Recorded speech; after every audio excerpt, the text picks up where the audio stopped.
My name is Clara Bennett, and I'm 34 years old. For years, everyone around me, including my husband, Darren, treated me like I was invisible, like I was nothing.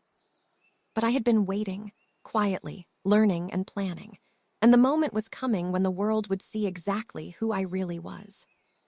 I remember the day Darren called me nothing, like it was a casual observation, tossed over his shoulder while scrolling through his phone. At the time, I smiled politely, nodded, and walked away because I knew something he didn't. Strength doesn't announce itself. It waits. I still remember the exact words. The sharpness of them, how they cut through the air like a blade I didn't even see coming. "You're nothing." It wasn't whispered. It wasn't a fleeting insult said in a fight. He said it loud, confident, like he was delivering some final verdict in front of everyone. And the worst part, he meant it. I froze for a moment, the kind where your body locks up, your brain refuses to catch up with reality, and every nerve in your body suddenly decides to betray you. My chest felt tight like I couldn't breathe, and yet I laughed. A quiet, bitter laugh, not the kind that would make him uncomfortable, but the kind that screamed inside my skull, "You've underestimated me one too many times, Darren." Let me back up a little, because if I start from that moment, it won't make sense. I need you to know exactly who I was before this all started. The nothing he claimed I was. I was the wife who stayed quiet at dinner parties while he dominated conversations. The woman who smiled politely while he took credit for things I had done. The invisible engine behind his career, his social image, his little world. I wasn't naive. I knew what was happening. But for years, I told myself it was fine. That one day, maybe, I'd speak up. Maybe, but Darren, he had a talent for pushing boundaries, for testing limits. And the truth is, I let him. I let him think that my silence was weakness, that my quietness was submission. But in reality, it was observation, patience, waiting for the exact right moment. And that moment came in a living room full of people who had known us for years. Family, friends, even colleagues he had invited over for some casual wine night. We were talking about our plans for the future, though I knew he didn't really want my input. He liked to speak, to dominate, to feel like he was steering the ship. I had suggested a small idea about investing in a property overseas, something I had researched in secret, something I knew would double in value in a few years. "Oh, come on, babe," he said, brushing it off like I had suggested building sandcastles. "You don't even understand half of what you're talking about." I smiled, just a little. Inside, a storm was brewing, and then he said it. "You're nothing." It was the culmination of every insult, every dismissal, every small cut over the years. And here's the thing, I didn't cry. I didn't yell, I didn't even argue. Because I realized something in that exact moment. The real power isn't in the voice that yells, the hand that slaps, the words that wound. The real power is in waiting, in watching, in being underestimated until you decide to act. I excused myself politely, like the perfect, underestimated wife I was supposed to be, and walked into the bathroom. Locking the door behind me, I looked into the mirror, and I saw nothing. Not me, not my face, not my reflection, but I also saw everything. Everything Darren had never seen. Everything the world had never seen. My potential, my patience, my strategy, it hit me then. Right there in that cramped little bathroom with fluorescent lighting that never made anyone look good, I was done. Done being nothing. Done being invisible. Done being underestimated. I didn't know exactly what I was going to do yet. Not fully. But I knew this. Darren had just lit a fuse. And when that fuse burned down, the explosion would be total. Let me paint the picture for you, the one that nobody else saw. The life I had been living quietly, meticulously, behind the scenes. Everyone thought I was just the housewife, the quiet one who smiled too much, who nodded too much, who laughed at jokes she didn't find funny. But what they didn't know was that I had plans, big ones. And not the kind of plans that require public recognition or loud declarations. The kind that needed patience, precision, and invisibility. While Darren was busy showing off, making deals, being the life of every party, I was quietly building my own foundation. Investing, learning, networking. Learning the ins and outs of business, finance, and human behavior. I had my own accounts, my own connections, and yes, my own small fortune that nobody knew about. And I had been doing it quietly for years, because I knew that one day, if the timing was right, I could act without anyone suspecting a thing.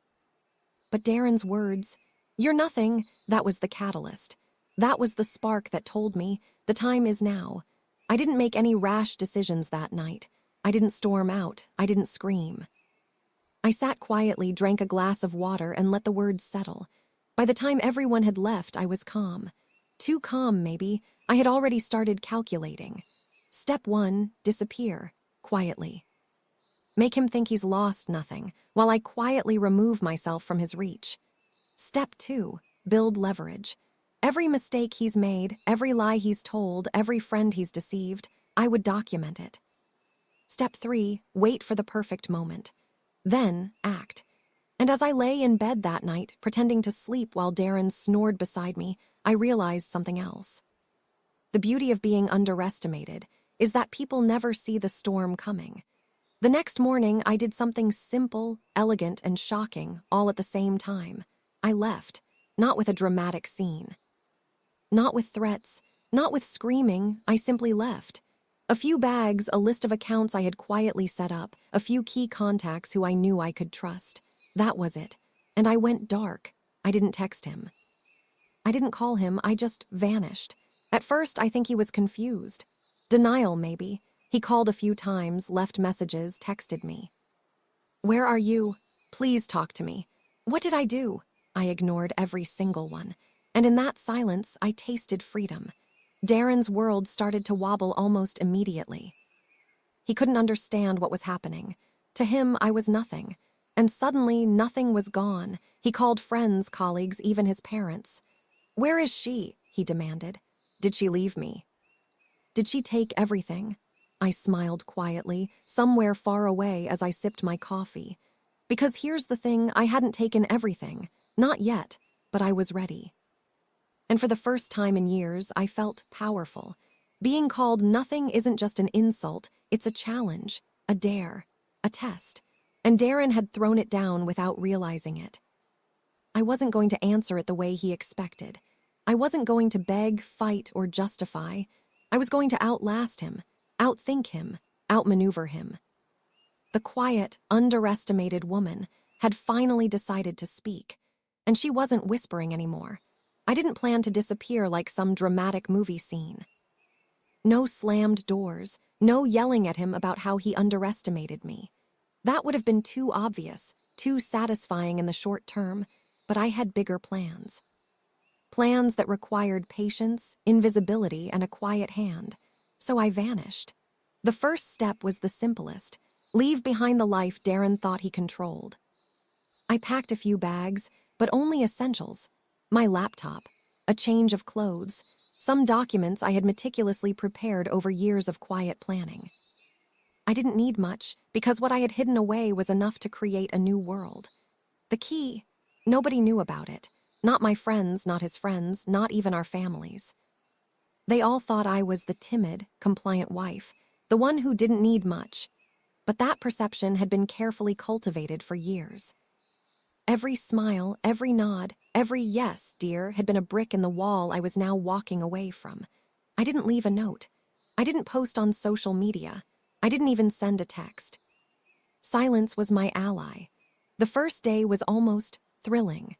The thrill of absolute freedom, of finally taking the life you were supposed to have, is something you can't describe unless you've done it. No one asking what I was doing, no one monitoring every move, no one undermining me at every turn. I found a small apartment in a city Darren would never think to look. Nothing fancy, nothing that screamed I've arrived, because I wasn't arriving yet. I was building, slowly, carefully. And here's a secret that most people don't realize.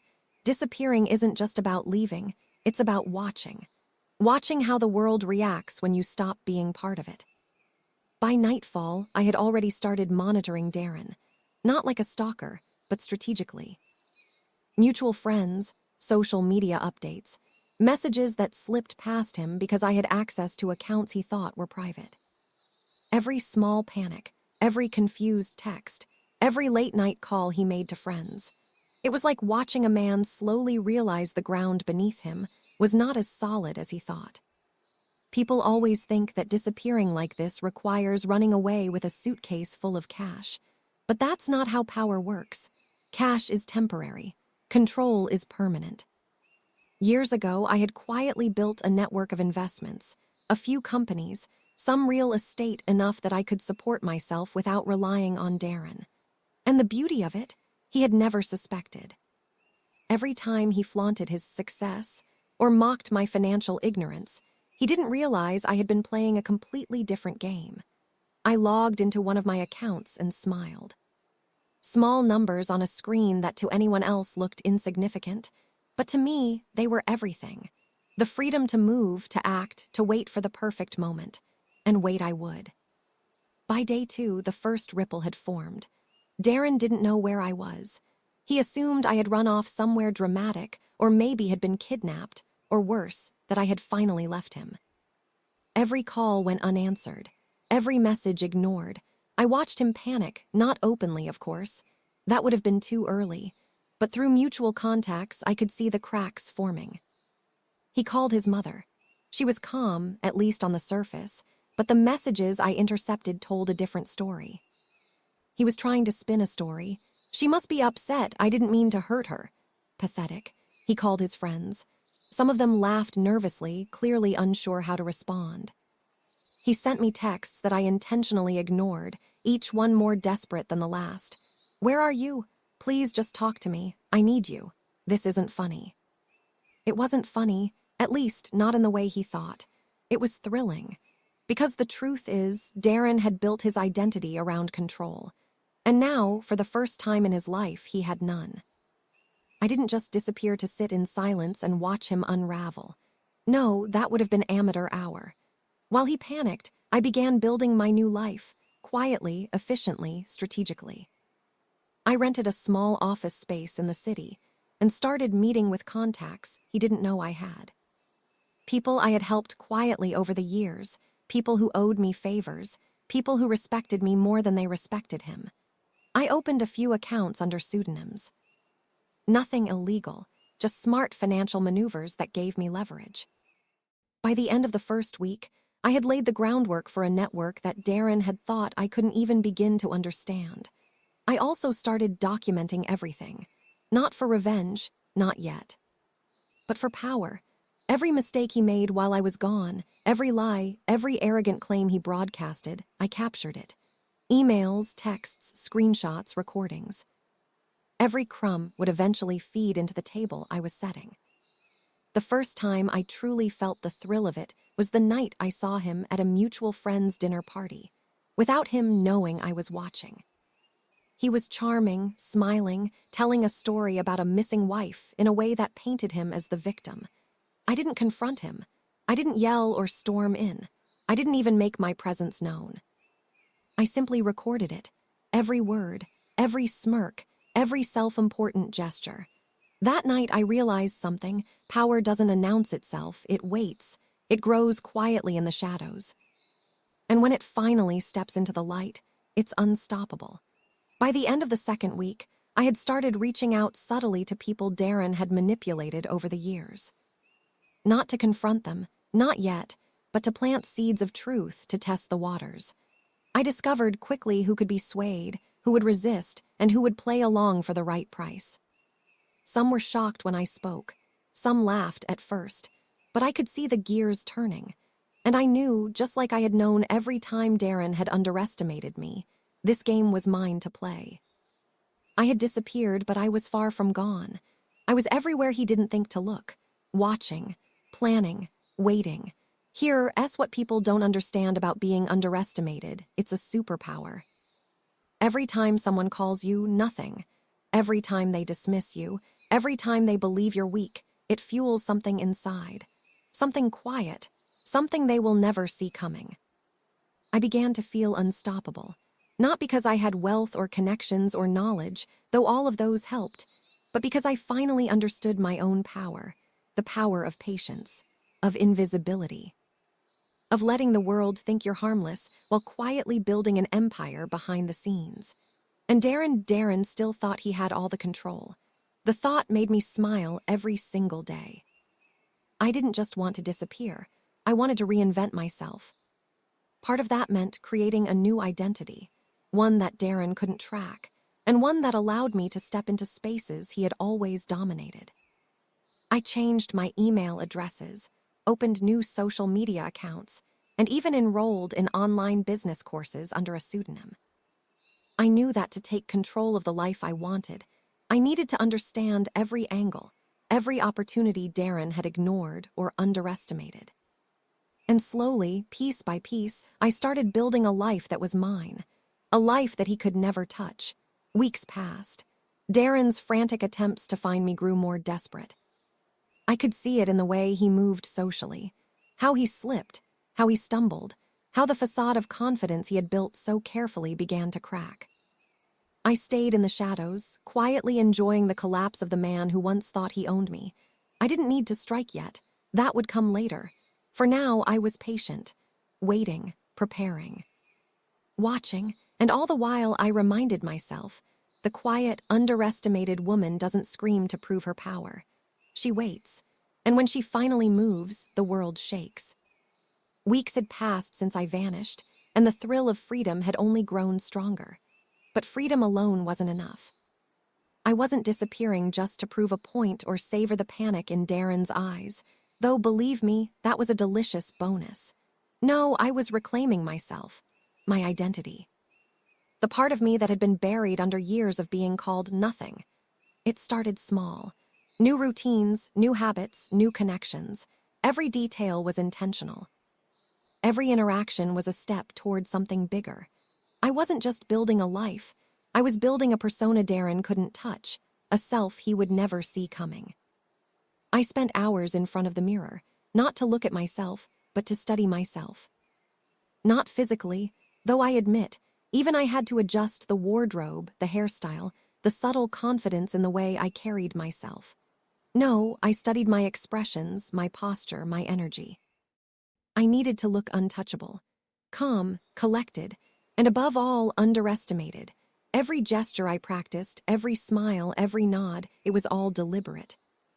By the time I left the apartment, I was already someone new. Someone who could walk into a room, smile, and have people underestimate her exactly as Darren had done for years. But this time, it would be my power. The next step was tricky. I needed to re-enter the world I had left, but on my terms.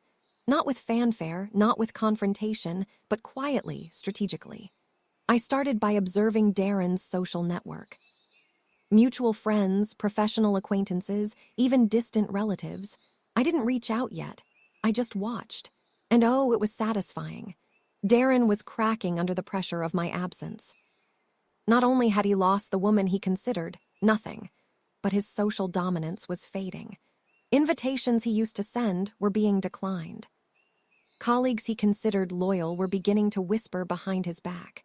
And there I was, unseen, watching the dominoes fall. I didn't want to make my presence obvious yet. The beauty of being underestimated is that people talk about you when they think you're harmless. So I started reaching out subtly. A text here, an email there. People Darren had thought were loyal suddenly started questioning him.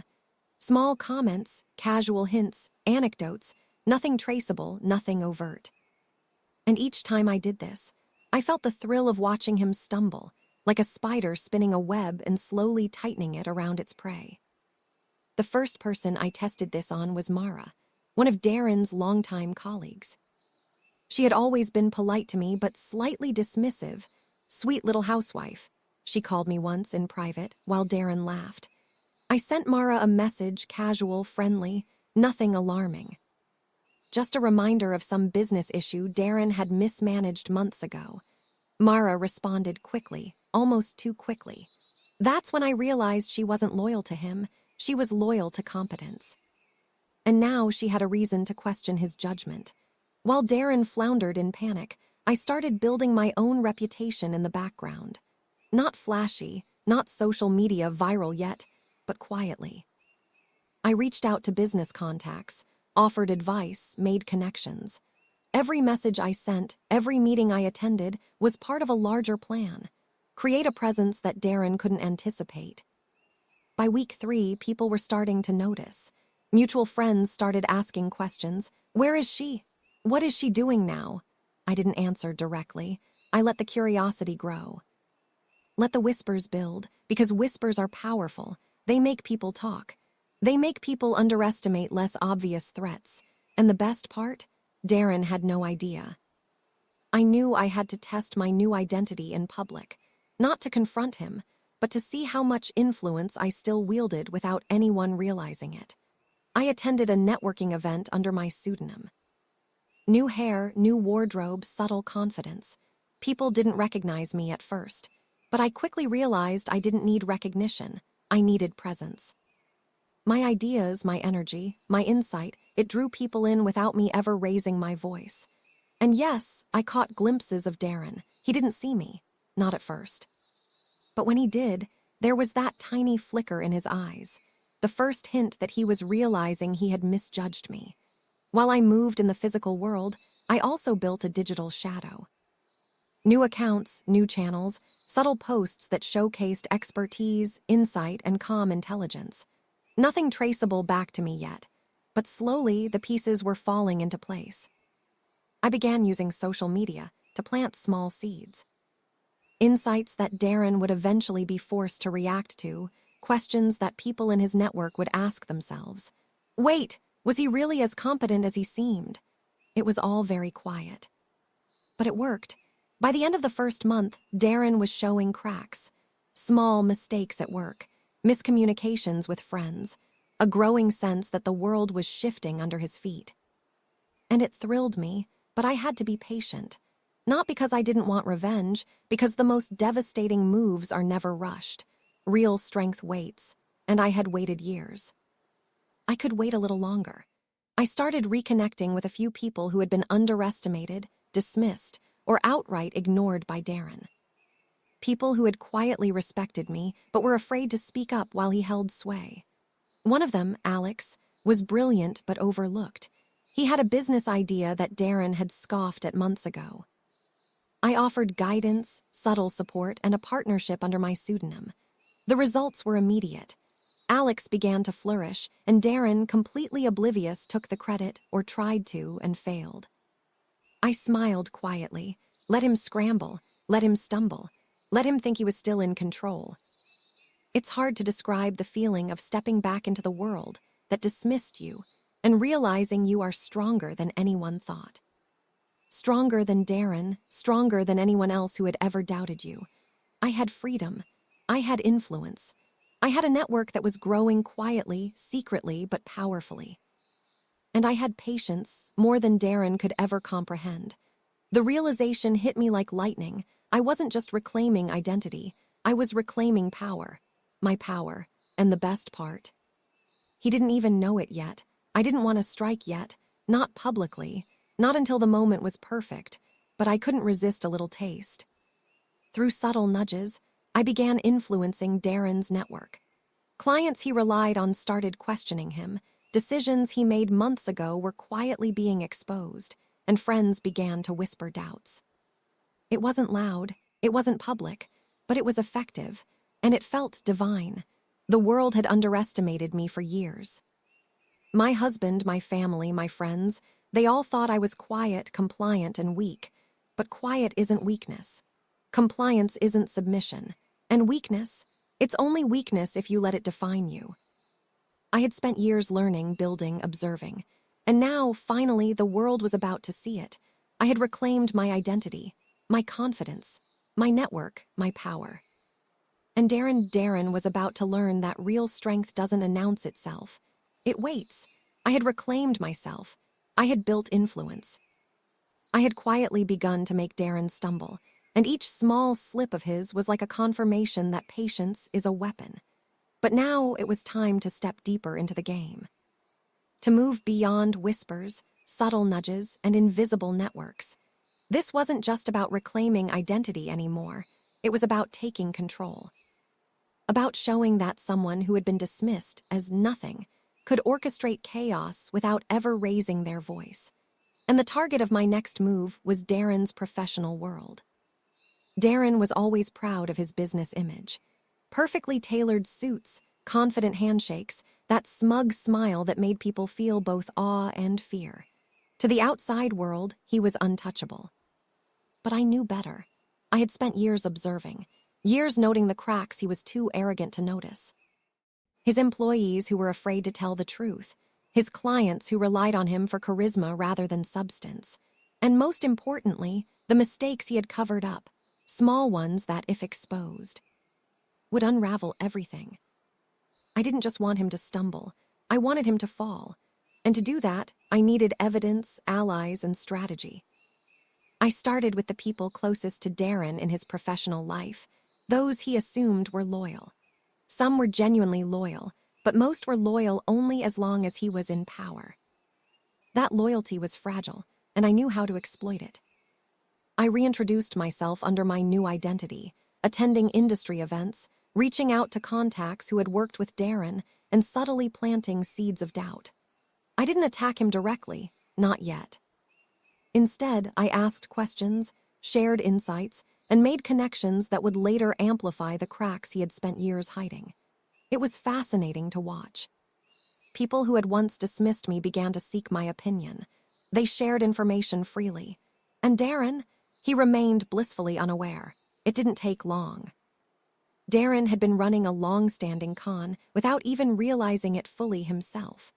Small exaggerations here, fudged numbers there, promises to clients that were impossible to keep. On paper, everything looked perfect. In reality, it was a house of cards, and I had the perfect vantage point. By quietly reviewing contracts, emails, and interactions, things Darren never thought to hide from the quiet wife, I started mapping the entire web of deceit. Every weak link, every overlooked flaw, every lie that could unravel his reputation and his finances. It was beautiful. I didn't strike immediately. That would have been foolish. The best victories are the ones that feel inevitable, the ones that no one sees coming until it's too late. Instead, I focused on positioning. I ensured that the right people had access to the right information at the right time. A suspicious client here, a curious employee there. Nothing traceable to me, of course, but enough to start the dominoes tipping. And Darren, he was starting to notice something. Small miscommunications, tiny mistakes, the sense that his perfect world was no longer under control. But he had no idea how close he was to losing it all. I became a ghost in his network. I suggested ideas to his colleagues under my pseudonym, planted advice with clients, and quietly nudged events that would force Darren to reveal his incompetence. Each step was calculated. Each interaction was a chess move. I wasn't just influencing people. I was orchestrating a chain reaction that would make Darren implode. One of the most satisfying moments came when I watched a key client start questioning him. The client had been loyal for years, but Darren had failed to deliver a promise that was crucial to their business. I didn't contact the client directly. I didn't have to. My subtle influence had made them realize the gap themselves. The panic in Darren's eyes when he got the email, visible in a fleeting glance at a social media post, was almost intoxicating. Almost. It wasn't just about exposing lies. It was about controlling perception. I needed Darren to doubt himself, to make mistakes, and to reveal his weaknesses without realizing it. So I played the psychological game carefully. I would show up in conversations as a quiet advisor, a trusted source, someone new who seemed harmless. I asked questions that led people to doubt him. I mentioned past decisions he had made that looked small but, in context, were catastrophic. And slowly, ever so slowly, Darren started to crack. The first major domino fell when an important client confronted Darren publicly about an unfulfilled commitment. Normally, he would have charm and charisma to smooth it over. But this time, he stumbled, he faltered, and every colleague who had once nodded in agreement started noticing the cracks. I didn't need to step in. I didn't need to gloat. I simply watched, as the house of cards began to tilt. The thrill wasn't just in his panic. It was in the certainty that all of this had been carefully orchestrated, patiently built over months, and that he had no idea where it was coming from. I never approached him directly. That would have been amateurish. My greatest advantage was invisibility. Darren still assumed the world was under his control. And the more he assumed, the more mistakes he made, and the faster the dominoes fell. I kept detailed records of every misstep, every lie, every overlooked detail. I started compiling files that would one day reveal the entire network of deceit. But for now, they were simply tools, leverage for the perfect moment. The thrill was in the planning, in the subtle nudges, in the quiet victories that no one else saw. I allowed myself small celebrations, a smile when a colleague started questioning him, a quiet chuckle when a client noticed a flaw he had tried to cover up. But I also reminded myself, patience, timing, precision, the perfect moment hadn't come yet. And the more Darren believed he was still in control, the more spectacular the eventual collapse would be. I had waited years for this, and I wasn't about to ruin it with impatience. Here's what I want you to understand. The most dangerous people are the ones no one notices. The quiet, underestimated woman isn't harmless. She's a storm in disguise. She's been watching, learning, building. And when the time comes, she strikes in ways no one expects. Darren had underestimated me. Everyone had underestimated me. And that was my greatest advantage. By the end of this month, I had positioned allies in key places, documented every failure, and begun subtly dismantling Darren's empire without touching it directly. He didn't know it yet, but his world was fragile, and I was ready to turn the pressure up. Step by step, domino by domino, the perfect storm was forming. And when it hit, Darren wouldn't just stumble. He would fall. By now, I had Darren exactly where I wanted him, teetering on the edge of chaos without even realizing it. His clients were beginning to question him, his colleagues were whispering doubts, and his reputation was starting to crack. But that wasn't enough. Not for me. I had to go bigger. I had to take the dominoes falling in private and turn them into a spectacle.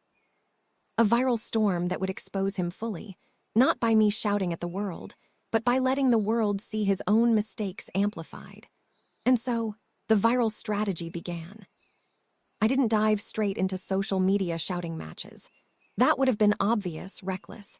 Instead, I planted seeds, small, seemingly harmless hints of truth that would grow on their own. A casual LinkedIn post praising transparency in business. A discussion on Instagram about accountability and honesty in leadership. A subtle comment on Twitter about consistency between promises and results. Nothing directly tied to Darren, but enough to start raising questions for those who knew him. And people noticed. I spent hours monitoring the reactions, not just online, but in the real world. Clients began bringing up inconsistencies in his work. Colleagues started hesitating in meetings, questioning decisions they had once followed blindly. Even mutual acquaintances began posting comments that subtly challenged his expertise. And all of it I had orchestrated, quietly, invisibly, strategically. I didn't post under my real name. I didn't need to. My pseudonyms, my networks, and my carefully crafted digital presence were enough. And the best part, Darren had no idea. He thought the cracks were happening naturally, that maybe he had misjudged the market, or that people were just being difficult. Once the seeds took root, I began amplifying them. I reached out to key influencers in his industry, people he admired and feared. I provided insights, data, and subtle hints about issues in his company. Nothing that directly implicated him, but enough to make them dig deeper. And dig they did. Soon, minor discrepancies became visible. Errors that Darren had hidden for months started surfacing. Small frustrations turned into public scrutiny. And again, Darren didn't see me coming. The first real viral moment came unexpectedly. A client shared an experience of mismanagement in a professional forum. A minor story, really, but it struck a chord. Within hours, dozens of people engaged with it. Comments poured in questioning Darren's competence. Opinions formed. His name was being mentioned, not for charm or success, but for mistakes and failures. And I didn't have to touch a thing. I simply let the narrative unfold. That night, I watched Darren's social media. He didn't know who had started the conversation, and he couldn't trace the source. But he was panicking, scrambling to respond, trying to smooth over a storm he didn't know was coming. I smiled quietly. Not everyone in Darren's world was loyal, and now, the ones who had been quietly frustrated began to act. I guided them subtly, offered support, reassurance, and validation under my pseudonym. People who had once been afraid to speak up were suddenly empowered. Employees started sending anonymous feedback that highlighted failures. Clients who had been hesitant began questioning contracts. The entire network he relied on was starting to shift, without me ever appearing publicly. And Darren, he was crumbling. By week 2, the narrative was strong enough that a single nudge could create a ripple effect. I orchestrated a public scenario that highlighted Darren's mistakes without being traceable. An influential figure in his industry shared a report on failed promises, using the exact examples I had collected over months. The report went viral within hours. Social media lit up with commentary, discussion, and speculation, all pointing directly to Darren's incompetence. I didn't intervene. I didn't post. I simply observed. The chaos unfolded perfectly, naturally, and he had no idea who had orchestrated it. This is where the beauty of the strategy really revealed itself. Darren began to question himself, not just his reputation, but his abilities, his judgment, his very perception of reality. He started making mistakes that were even more public. Decisions he would normally make with confidence now faltered. Emails went unanswered. Presentations faltered. Every slip was another domino falling, and I had carefully lined up each one. He was panicking, but in the worst way, internally. Publicly, he still tried to appear calm, still tried to project control, but the cracks were too deep. Everyone could see them. And I didn't have to raise a hand. The genius of viral exposure isn't in the initial chaos, it's in leverage. I began using the social media storm as a tool. I reached out to former clients, colleagues, and allies, offering guidance, insights, and support.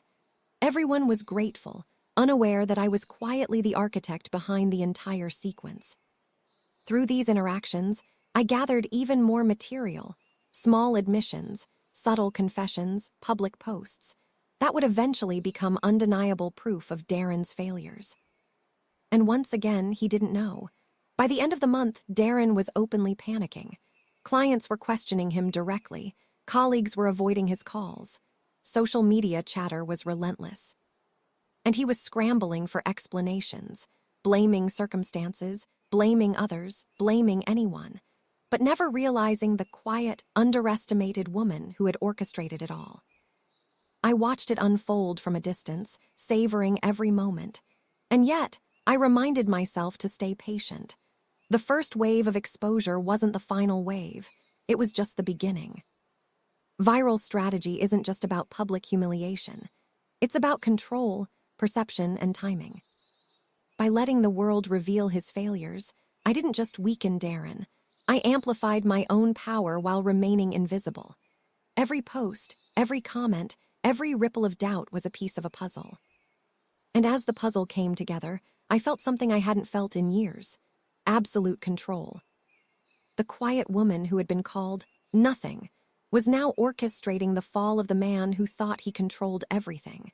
And I hadn't even revealed myself yet. As I sat back and watched the storm I had created unfold, I realized something important. This was only the first wave. The second wave would be bigger, louder, and undeniable. It would be the moment where Darren realized that everything he believed about power, control, and dominance had been a lie, and I would be the one holding the truth: patience, strategy, precision. These weren't just tools, they were my weapons. And the man who called me nothing, he was about to learn the hardest lesson of his life: underestimated strength is the deadliest.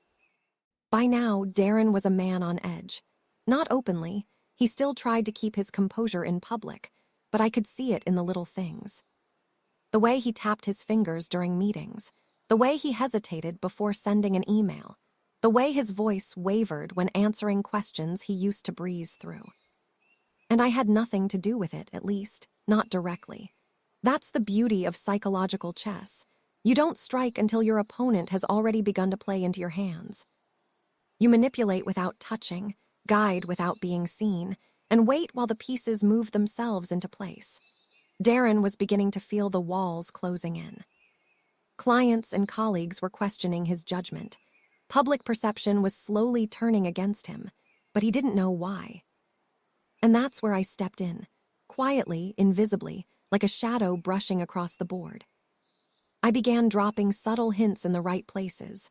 A question here from a colleague, an insight there from a client. Nothing overt, nothing traceable. Just little nudges that planted seeds of doubt. For example, I sent a casual email to an industry peer under my pseudonym about the importance of transparency in leadership. That one small message created ripples. Someone forwarded it to Darren's office. He read it, paused, reread it. And suddenly, he started second-guessing his own emails, his own decisions, his own instincts. It was mesmerizing to watch. I realized that real power isn't in controlling actions, it's in controlling thought. So I became a ghost in Darren's mind. Every mistake he made was amplified internally. Every client who questioned him became evidence of failure in his own perception. Every colleague's hesitation became proof that he was losing ground. He began writing memos, redoing projects, overcompensating for perceived failures that hadn't even happened yet. And all I did was watch, quietly, savoring the unraveling. I began orchestrating subtle leaks of information, never directly about me, never directly implicating Darren, but enough to make him paranoid. An employee mentioned a missed deadline in a group chat.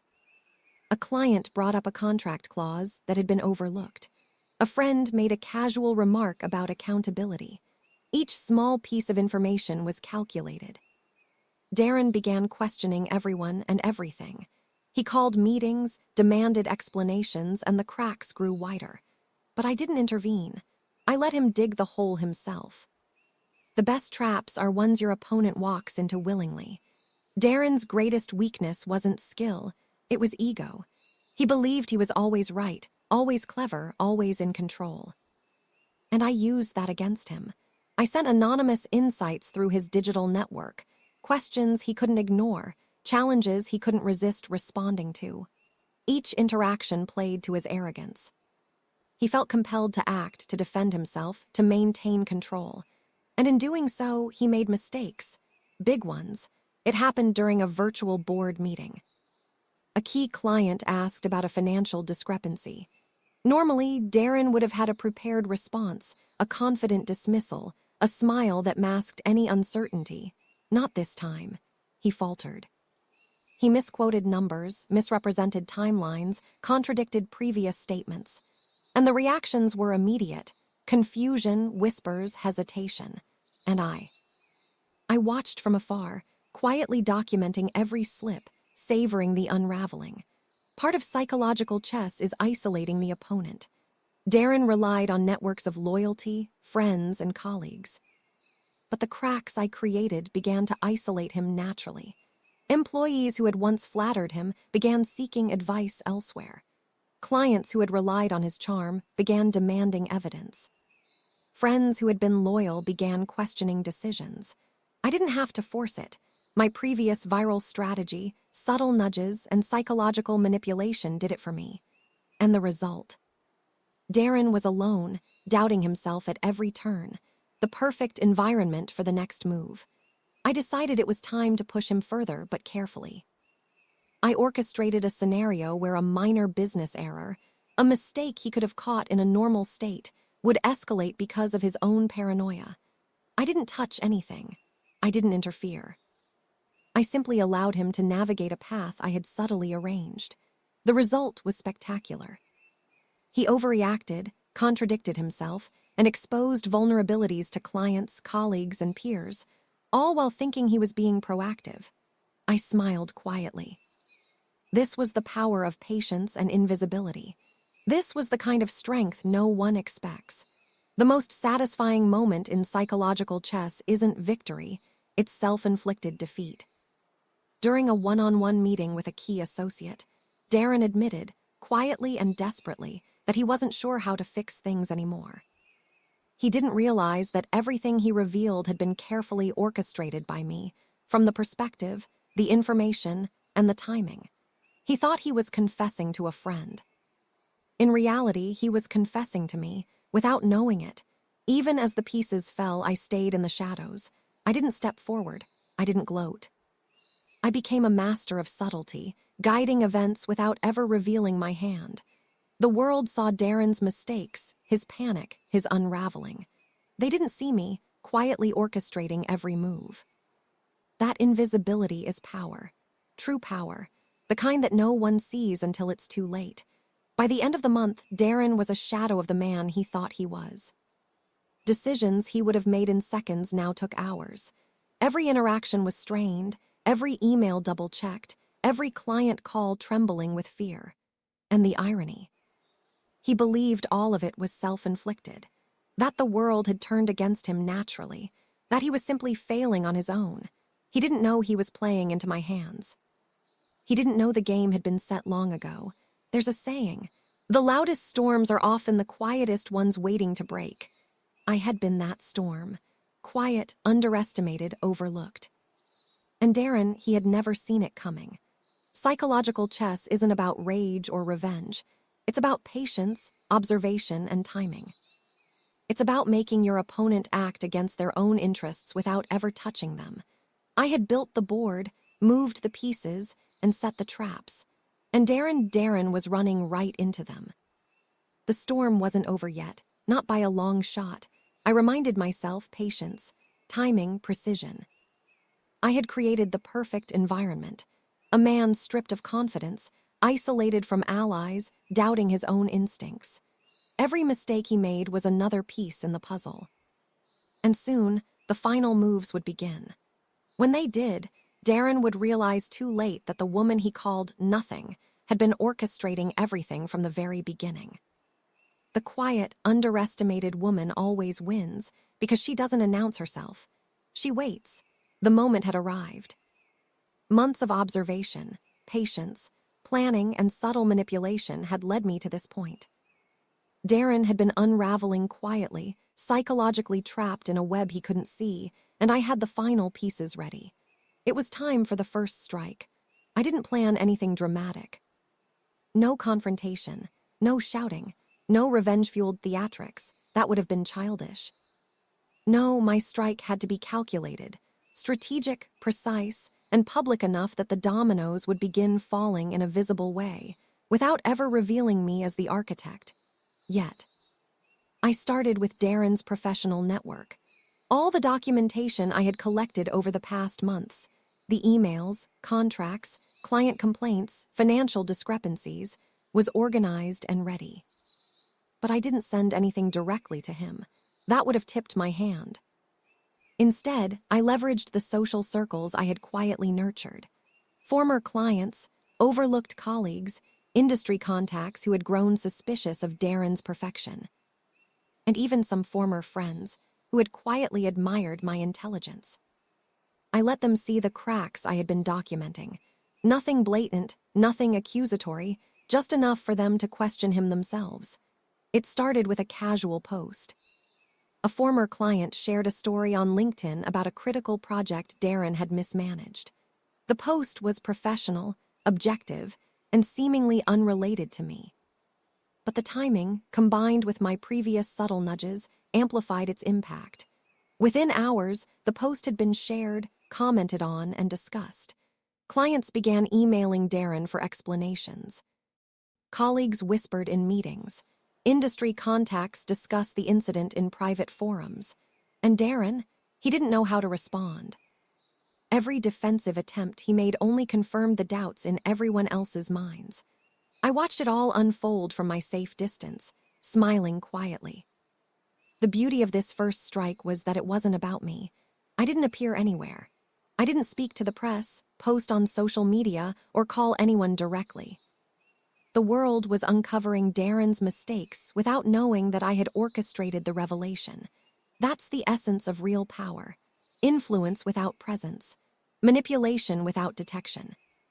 Control without force. It was intoxicating. I watched him try to recover. Emails, meetings, even calls to influential clients, all attempts to regain control. And each attempt failed spectacularly. He contradicted himself, misrepresented timelines, and underestimated the ripple effect of past mistakes. Every move he made played into the narrative I had quietly constructed. I couldn't help but feel a surge of satisfaction. He had spent years calling me nothing. Now, he was collapsing under the weight of his own arrogance, and I hadn't lifted a finger publicly. The next phase was subtle, testing who would stand by him and who would start questioning him.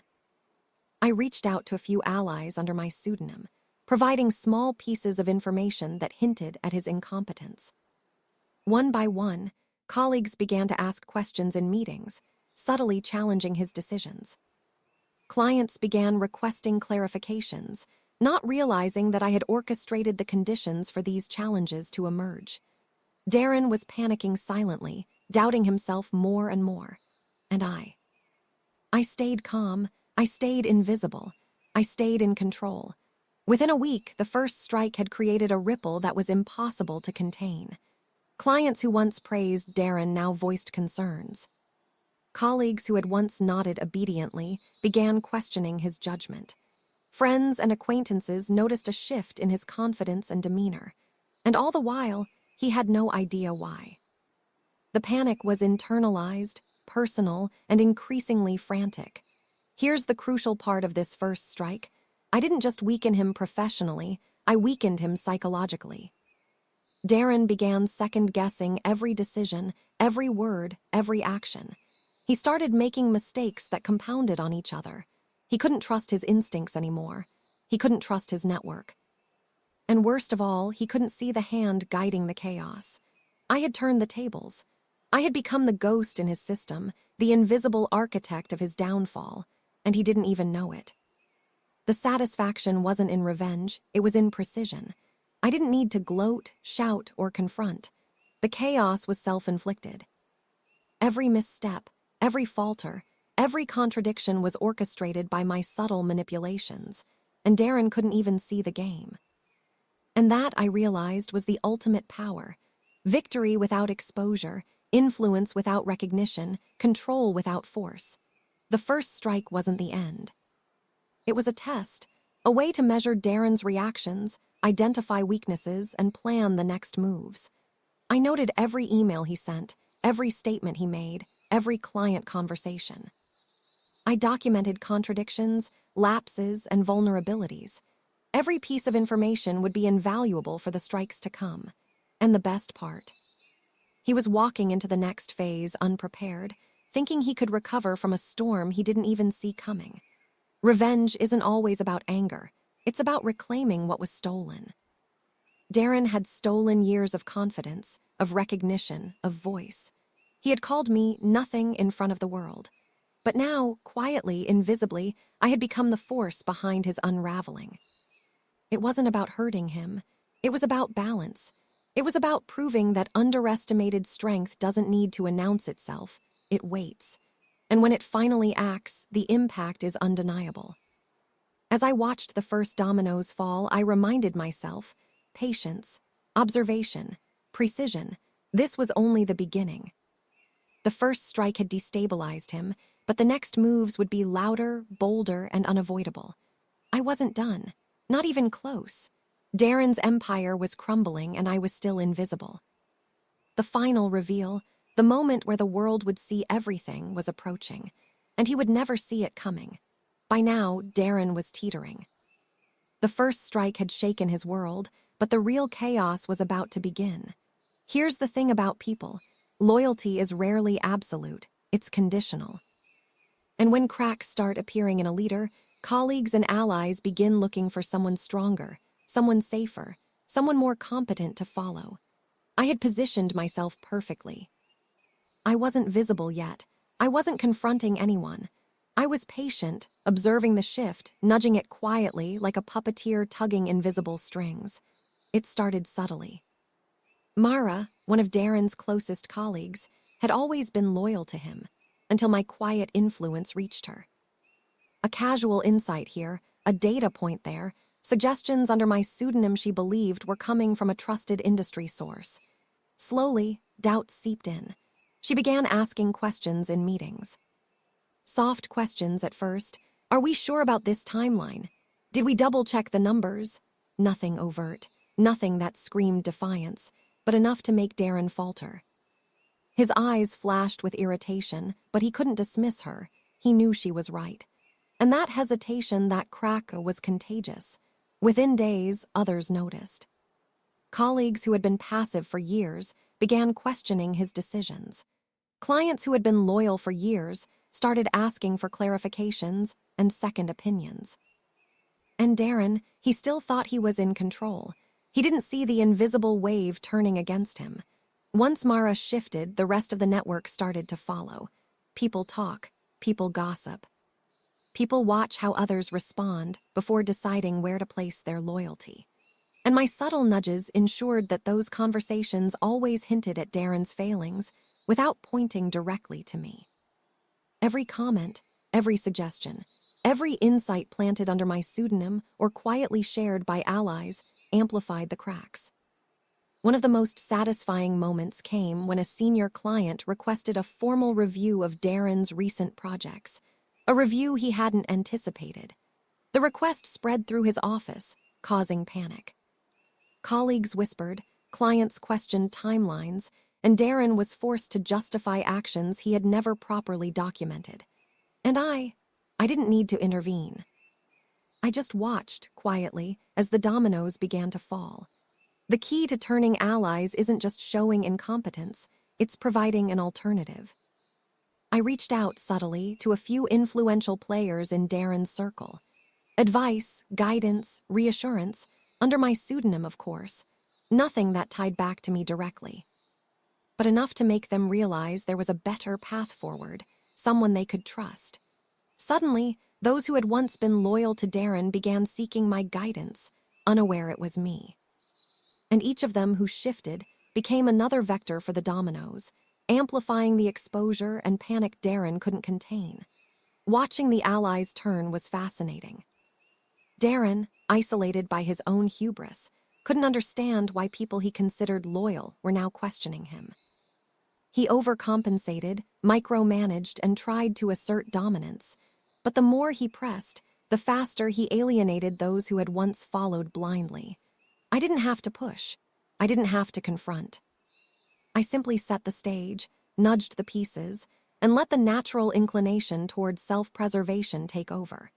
And Darren, he walked right into it. The first major public moment came during a board meeting. A former ally, emboldened by my subtle guidance, questioned Darren openly. Not aggressively, but firmly.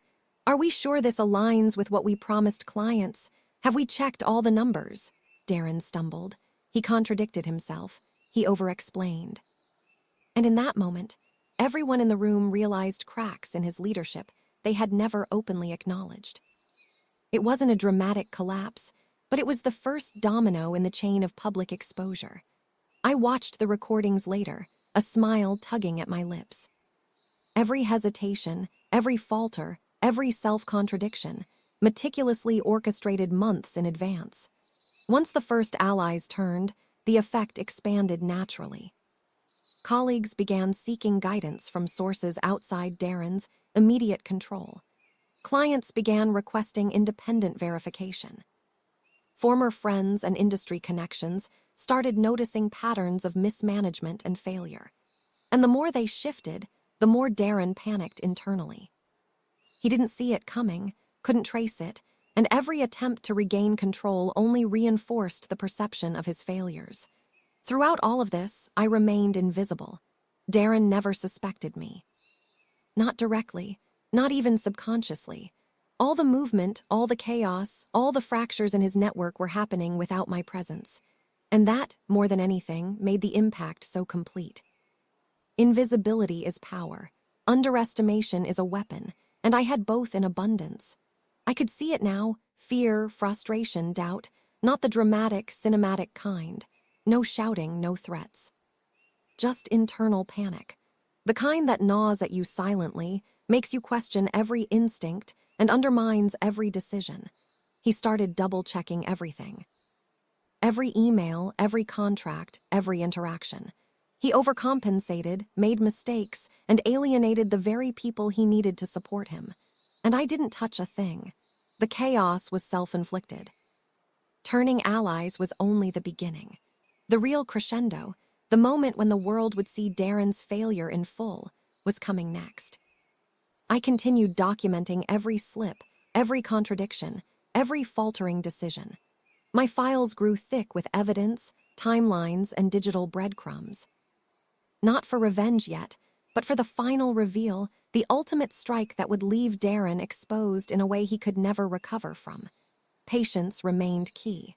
Observation remained paramount. I reminded myself, underestimated strength doesn't announce itself. It waits. And when it finally acts, the impact is undeniable. By now, Darren's world was starting to fracture visibly. Allies had turned. Clients questioned him. Colleagues whispered doubts. Social media amplified minor issues into discussions that threatened his reputation. And I remained the invisible hand guiding it all. The storm was forming. The dominoes were aligned. The pieces were ready. And Darren had no idea it was me behind it. The quiet, underestimated woman was about to deliver her next strike. The stage was set. Months of patience, manipulation, and careful orchestration had led to this moment. Darren's world was already cracking, colleagues questioning him, clients doubting him, allies turning their loyalty elsewhere. He was isolated, panicked, and stumbling. And now it was time for the public reveal. I didn't want this to feel like revenge. I wanted it to feel inevitable, natural, unstoppable. I started with small public hints, industry posts, subtle discussions in forums, and anonymous professional insights. People began noticing patterns, inconsistencies, and failures in Darren's work. They started talking. They started questioning. They started connecting the dots. But no one knew who had orchestrated it. Not Darren, not his closest allies. Not even the industry insiders who were now amplifying his mistakes. The brilliance of invisibility is that you can control the narrative without ever being seen. It began with a conference. Darren had been invited to speak, as he often was, portraying himself as competent, in control, and successful. I had already ensured that key people in the audience had access to the documentation of his failures: clients, colleagues, industry influencers. I didn't need to attend. I didn't need to speak. I didn't need to appear. The dominoes were already aligned. During his presentation, the first questions came. Simple, polite questions at first, but each one gradually highlighted contradictions in his statements. Mistakes he had tried to hide in private became visible in public. Every falter, every hesitation, every slight misrepresentation was noted. The audience shifted in their seats. Whispers started. Phones appeared. Screens lit up. And Darren had no idea why. Within hours, clips from the conference were shared online. Comments began to pour in: observations, criticisms, discussions. People who had never worked with Darren were suddenly analyzing his every word. And still, no one knew my role. No one suspected that the quiet, underestimated woman who had been called nothing was the one orchestrating the chaos. I didn't post anything. I didn't make any announcements. I let the public, clients, and industry insiders discover the truth themselves. Because the most powerful exposure is the one that appears to happen naturally. Next, the allies I had guided began to speak more openly. Not aggressively, but with quiet authority. Mara and Alex, two of Darren's closest colleagues, began subtly pointing out flaws and inconsistencies in his decisions. Clients voiced concerns, questioning timelines and deliverables. Even former friends in the industry began sharing minor, previously overlooked failures, all under the guise of objective discussion. Each voice added weight. Each statement amplified the cracks. Each revelation nudged Darren closer to collapse. And the best part, he still didn't know who had orchestrated it. It wasn't just one failure, it was a cascade. A client questioned a financial discrepancy publicly. A colleague revealed an oversight during a press interview. Social media influencers dissected past projects Darren had mismanaged. Every domino fell in a perfectly aligned chain, guided subtly by me. And Darren couldn't stop it. He tried explanations, deflections, excuses, but each one only added to the perception of incompetence. The narrative was clear. The man who had once seemed untouchable was unraveling before the world. Throughout all this, I remained unseen. I didn't attend conferences, post online, or contact anyone directly. My power was in invisibility, in patience, in subtle orchestration. I wasn't seeking revenge. I wasn't seeking drama. I was reclaiming control, reclaiming dignity, and exposing a man who had spent years believing he owned everyone around him. And the quiet satisfaction of watching it all unfold without being seen, that was intoxicating. The first truly visible crack came during a media Q&A. A journalist, following up on social media chatter and client concerns, asked Darren about inconsistencies in his statements and failures in recent projects. Darren stumbled. He contradicted himself. He over-explained. He faltered in ways that were obvious to anyone watching. The public saw it. Clients saw it. Colleagues saw it. And the whispers grew into discussion. Discussion grew into speculation. And speculation grew into a narrative of incompetence. And still, he had no idea I had orchestrated every detail. The key now was to remain invisible while the narrative unfolded. I documented every slip, every contradictory statement, every public falter. I recorded social media commentary, client reactions, and media coverage. Every piece of evidence added weight to the inevitable conclusion. Darren had lost control, and I had gained control. Quiet, unseen, and precise. Watching Darren attempt to regain control was fascinating. He tried damage control, sending emails, making calls, and defending decisions.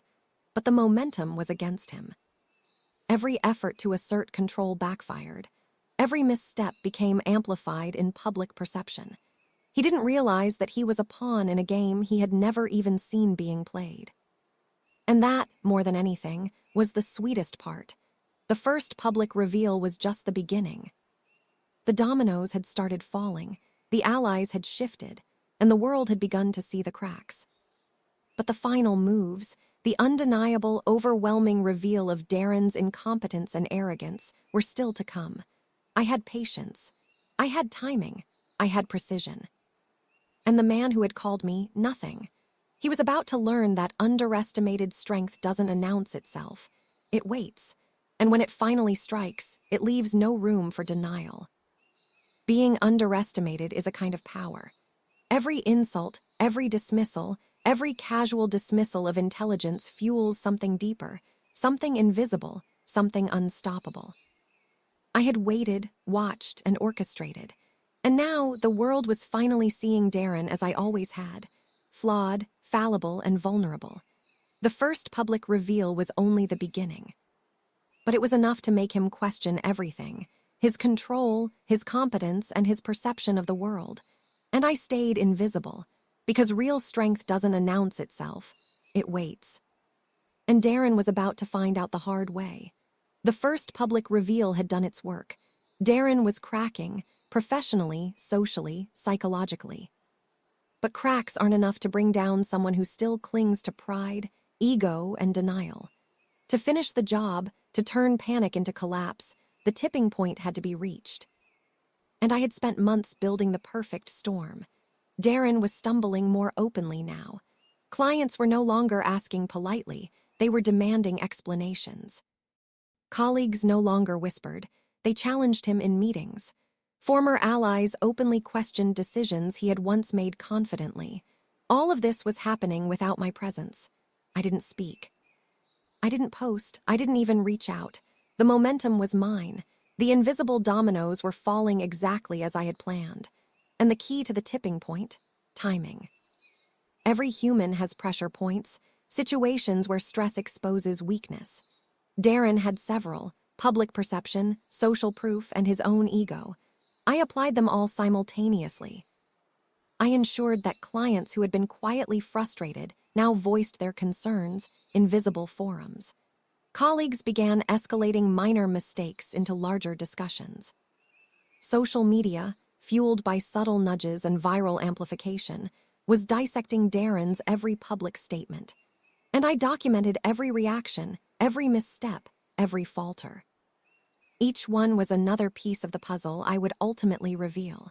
The tipping point doesn't come from force, it comes from inevitability. I orchestrated small events. A mismanaged project update leaked in a public forum, a client inquiry that exposed a misstatement, a colleague's observation shared on social media. None of these were traced to me, but together they created an unstoppable narrative. Darren was failing. He didn't know who was orchestrating it, but the pressure was internalized.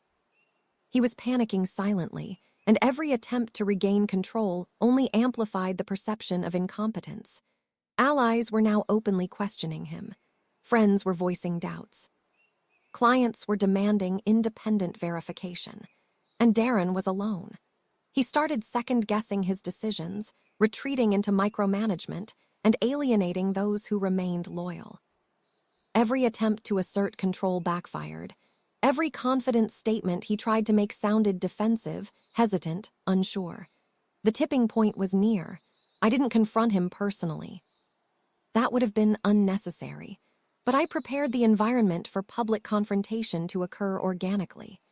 A key client scheduled a public meeting to discuss ongoing discrepancies. Former allies and industry insiders were present. Social media chatter guaranteed that this would be observed, discussed, and analyzed widely. During the meeting, Darren stumbled. Minor discrepancies became glaring mistakes. Misstatements were caught live. Hesitations were noted. Questions were asked that exposed gaps he couldn't answer. And I watched from the shadows, invisible.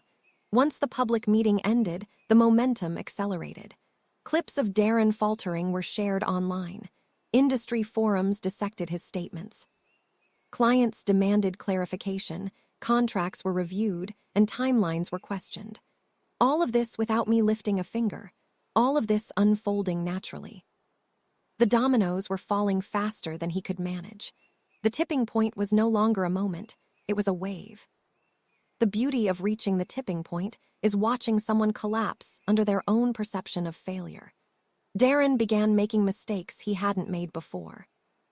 Decisions he would normally execute confidently now took hours or days. Emails were rewritten multiple times, only to contradict themselves. Every call, every meeting, every interaction became a minefield. He didn't see me, didn't know I was guiding the chaos, didn't understand that his downfall had been orchestrated for months. And that was the sweetest part. By now, former allies were openly turning against him. Mara, Alex, and several senior colleagues began openly supporting alternatives, options that had been subtly suggested by me over the past months. Clients began requesting these alternatives, clients who had once been loyal to Darren's charm now questioning his competence. The shift was complete. Darren was isolated, publicly doubted, and psychologically unraveling. And still, I remained unseen. With the tipping point reached, it was time to prepare for the ultimate strike. I had gathered all the documentation, all the contradictions, all the evidence of mismanagement, misrepresentation, and failure. I had orchestrated the public exposure to the point where Darren could not recover, and the allies and networks were fully aligned to see it through. The final reveal would be decisive. It would leave no room for denial.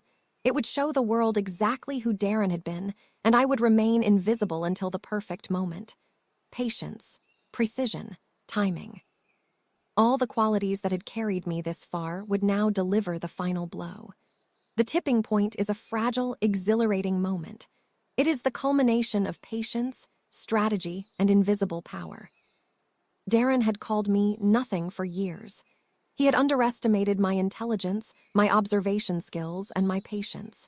He had dismissed me quietly, confidently, arrogantly.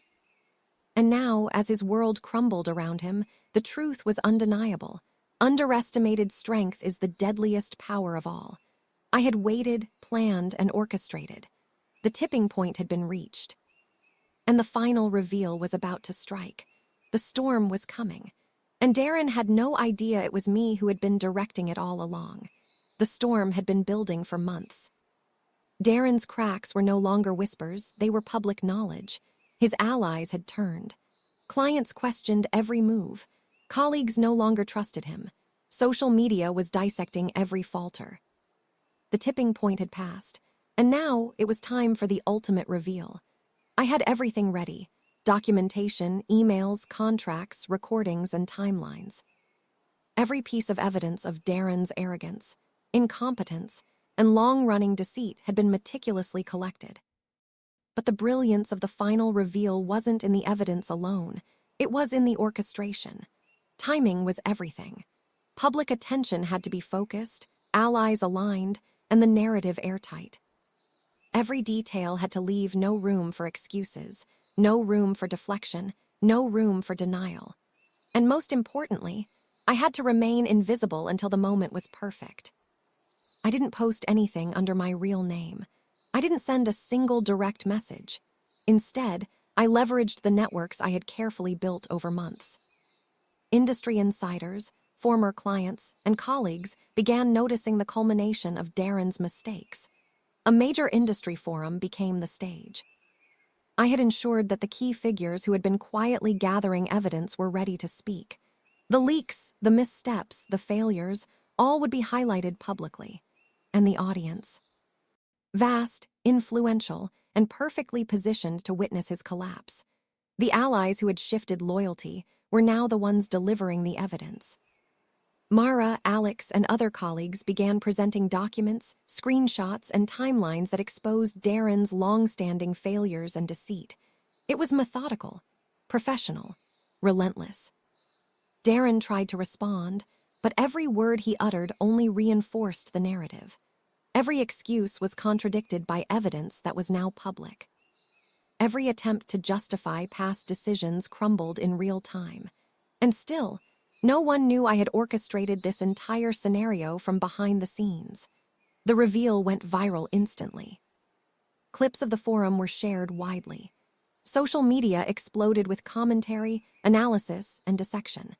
Clients, colleagues, and competitors all engaged in the conversation. Darren's name was no longer associated with confidence and success. It was now synonymous with arrogance, failure, and deceit.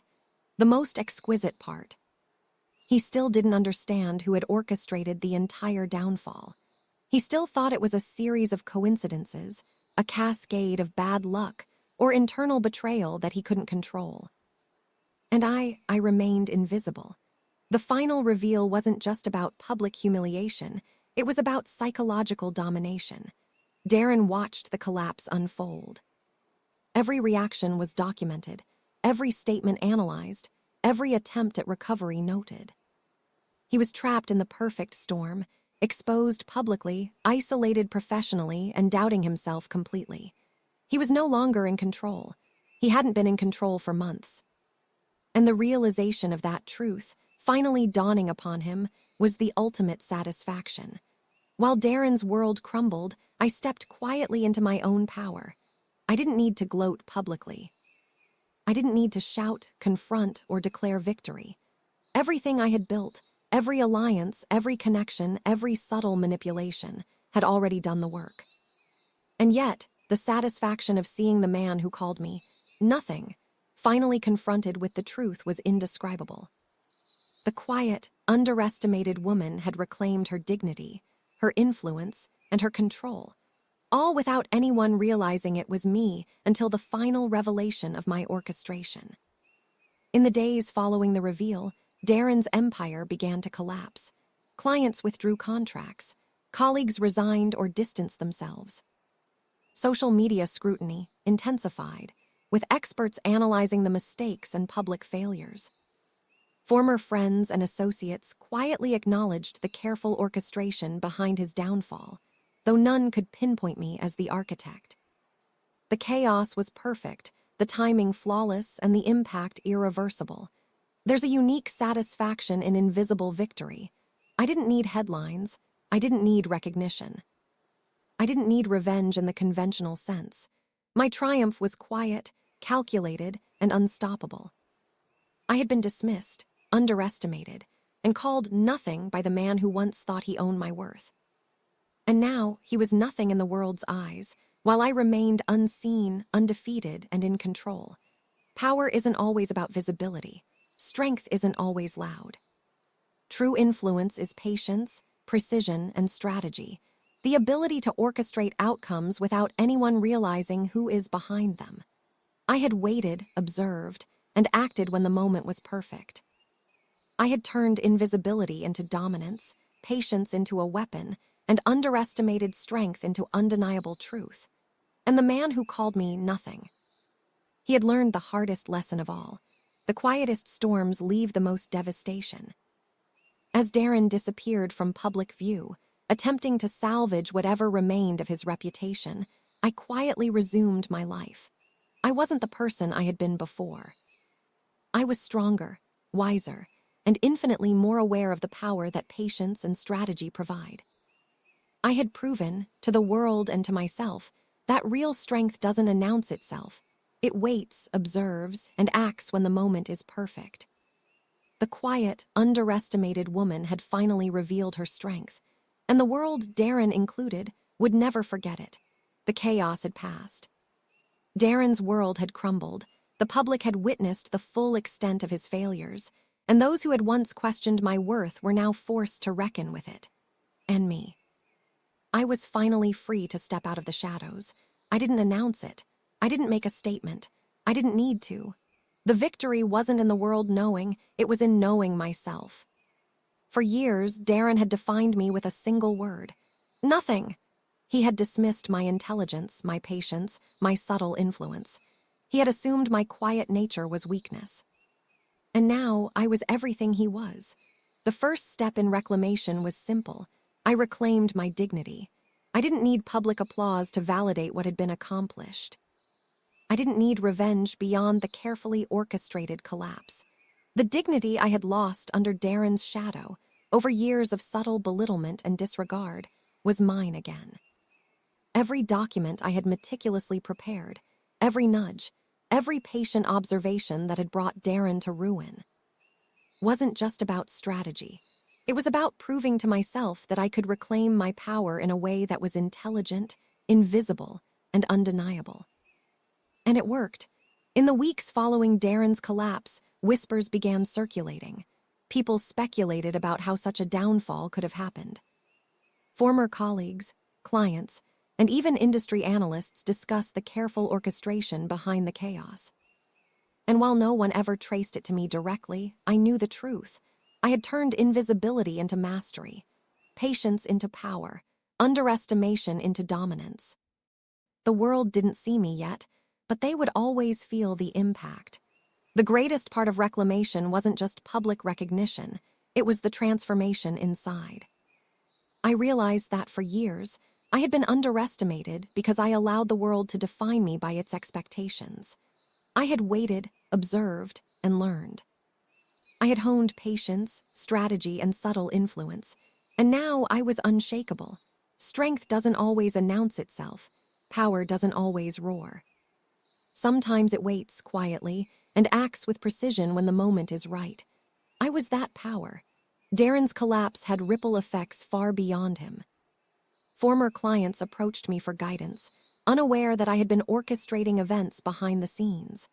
Colleagues reached out, seeking mentorship and insight. Even those who had once dismissed me began to respect and acknowledge my capabilities. Subtly, of course, because I never sought validation. The network I had quietly built over months became a reflection of my strength, invisible, patient, and ultimately unstoppable. Reclamation also meant redefining how I interacted with people. I no longer tolerated dismissal. I no longer accepted being underestimated. I chose my alliances carefully, nurtured loyalty strategically, and allowed no one to diminish my worth again. And for Darren, he was a lesson, a stark reminder that underestimating someone, especially someone quiet and observant, comes with consequences. There's a unique satisfaction in a victory no one sees coming. I didn't need to confront Darren. I didn't need to gloat. I didn't need the world to know I had orchestrated everything. The strategy itself, the invisible orchestration of events, the precision timing, it was the satisfaction. I had proven to the world and to myself that underestimated strength is often the deadliest. And the most potent victories are the ones quietly achieved. Reclamation was more than revenge, it was ownership. I owned my intelligence, my strategy, my patience, and my influence. I had taken the power that had been denied to me and wielded it with precision. I had reshaped the world around me without ever appearing in the spotlight. And now I could finally step into my own space, not as someone overlooked, dismissed, or underestimated, but as someone who had proven their worth through action, patience, and undeniable skill. I sat quietly, reflecting on the journey. For years, I had been nothing in the eyes of the world. But in truth, I had been everything: observant, patient, intelligent, and strategic. I had waited while the arrogant assumed superiority. I had acted when the moment was perfect, and I had reclaimed not just my dignity, but my power. The lesson was clear. Strength isn't about visibility. Power isn't about loudness. True influence is subtle, strategic, and patient. And underestimated strength, quiet, overlooked, ignored, can change the world. I was proof. And Darren. He was a cautionary tale, a man undone by arrogance, ego, and underestimation of someone he dismissed as nothing. I didn't need the world to acknowledge me. My victory wasn't dependent on recognition. It was internal, undeniable, and complete. I had reclaimed my life, my dignity, and my strength. I had proven that patience, strategy, and subtlety were more powerful than arrogance, ego, and superficial control. And as I looked forward, I realized that this wasn't just about Darren or the world that dismissed me. It was about me. My intelligence, my patience, my power, and my ability to act when the moment was right. I had been underestimated for years, and now I was unstoppable.